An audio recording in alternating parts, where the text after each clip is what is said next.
If an avoidant does this, they're never coming back. There comes a point in any relationship with an avoidantly attached person when you start to question everything. Your worth, your actions, your words. You replay moments wondering what triggered them. Was it something you said? Were you too needy? Too honest? Too emotional? But here's the truth. When an avoidant reaches a certain psychological threshold, it has nothing to do with you anymore. Their decision to disappear, to withdraw completely, is a protective mechanism so deeply ingrained that it overrides logic, empathy, and even love. And today we're going to talk about that exact moment, the irreversible sign, the thing avoidants do when they are never, ever coming back. If this happens, don't wait, don't chase, don't blame yourself. It's already over. Let's set the stage. Avoidants aren't born cold. They learn to be distant, usually through childhood environments that made vulnerability feel unsafe or unnecessary. Emotional independence became their armor. And though they may crave connection, they fear what it demands: closeness, openness, dependence.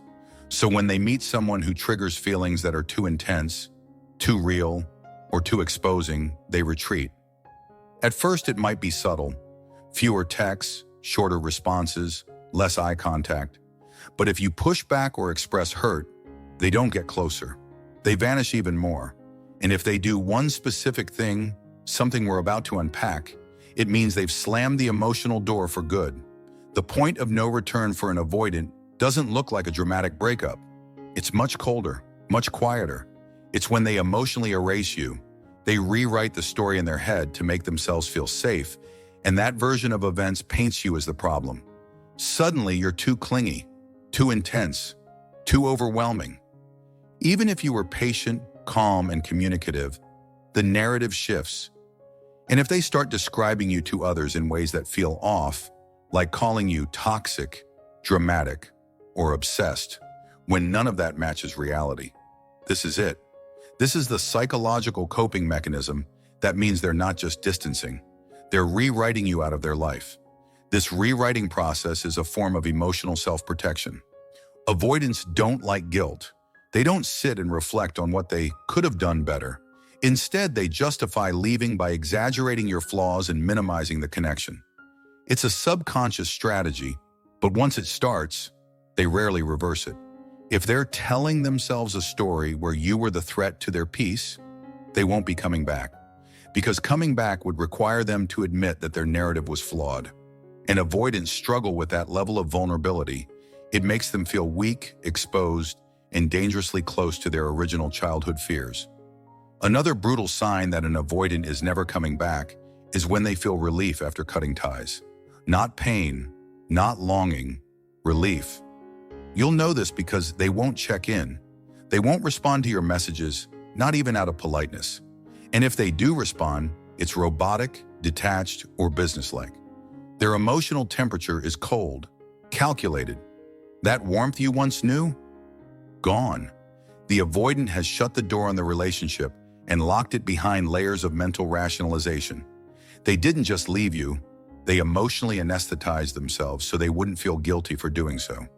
And anyone who can feel calm while erasing you isn't planning to return. You may see them post online, smiling, socializing, seemingly thriving, and it'll sting. Because you'll think, how can they move on so easily when I'm still aching? But that's the thing about avoidance. They skip the grief stage. They delay it or displace it. The deeper the connection, the harder they run. And the more intense their feelings, the more they'll pretend the relationship never mattered. This isn't healing. It's avoidance in its purest form. So if an avoidant appears happy right after the breakup, detached and indifferent, don't mistake that for strength or clarity.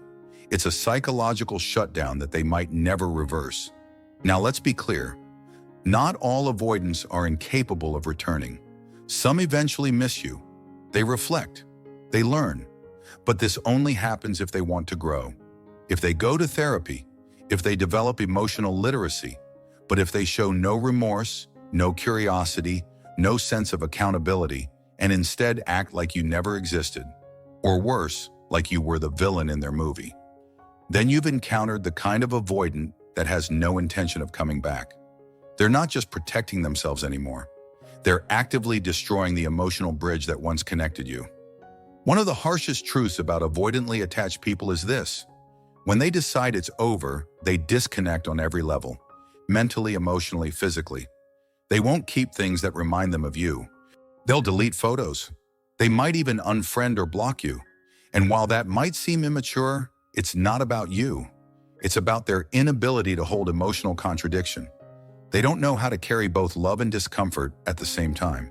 So instead, they choose erasure. Clean slates, out of sight, out of mind. And if an avoidant reaches that stage, it means they've chosen emotional survival over relational repair. And here's what makes it even harder. They won't explain. There will be no long conversations, no tearful goodbyes, no closure. You'll be left wondering, interpreting silence, replaying texts. But that's their pattern. Avoidants hate emotional confrontation. They find it suffocating. They'd rather ghost than talk. And the more you demand closure, the more you confirm their belief that you're too much. So if you've been met with silence, cold indifference, or distorted blame, and especially if they seem to have rewritten your role in their life entirely, know this, that avoidant isn't wrestling with whether to come back. They already left in their mind long ago. So what do you do when this happens? You stop hoping they'll return. You stop trying to decode their behavior. You stop sacrificing your sanity for someone who never learned how to stay. Instead, you reclaim your narrative. You recognize that your value wasn't diminished just because someone couldn't receive it, that their inability to connect has nothing to do with your worth. You learn to stop measuring your self-esteem by someone else's emotional absence. And most importantly, you start building a life that no longer waits for someone who walked away from it without explanation. It's not your job to fix an avoidant. It's not your job to prove you're safe, stable, or worthy of love.